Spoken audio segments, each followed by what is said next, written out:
साथीहरु, स्वागत छ मेरो रेशमा युट्युब च्यानलमा। आज चाहिँ हामी फुलको बगैँचामा घुम्न आइरहेका छौं। तपाईहरु देख्न सक्नुहुनेछ यति रमाइलो सुन्दर फुलको बगैँचा देखिसकेपछि यो मनले मान्दै मानेन, अनि त्यसपछि एउटा भिडियो बनाएर हजुरहरु सामु पस्क्यो भनेर एउटा भिडियो बनाउँदै छु। तपाईहरुलाई के कस्तो लाग्छ अन्तिमसम्म हेरिदिनु होला, साथ सपोर्ट गरिदिनु होला।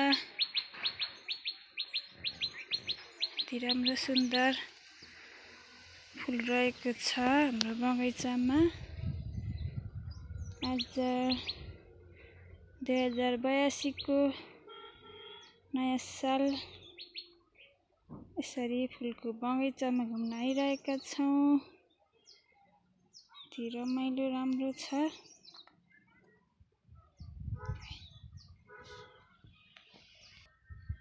यो फुल चाहिँ सुन्दर जोडीहरूले नभए जोडीहरूले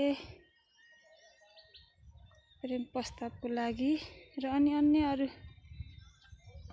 मानिसहरूले पनि एकदमै मन पराउने फुल हो। एकदमै सुन्दर रमाइलो छ।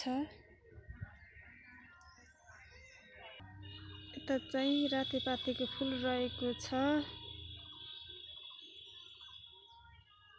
यो पनि एकदमै राम्रो फुल हो, पूजा पाठको लागि राम्रो हुन्छ। यो चाहिँ सेतो गुलाब रहेको छ। अहिले चाहिँ पानीले गर्दा घामले गर्दा ओइलाएर यस्तो भएको छ। देख्न सक्नुहुनेछ कति राम्रो सुन्दर छ।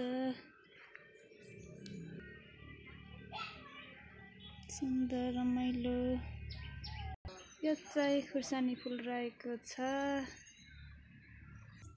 जता गए गुलाबको फुल, जता गए गुलाबको फुल। कोही ठाउँमा रातो गुलाब, कोही ठाउँमा सेतो गुलाबको फुल।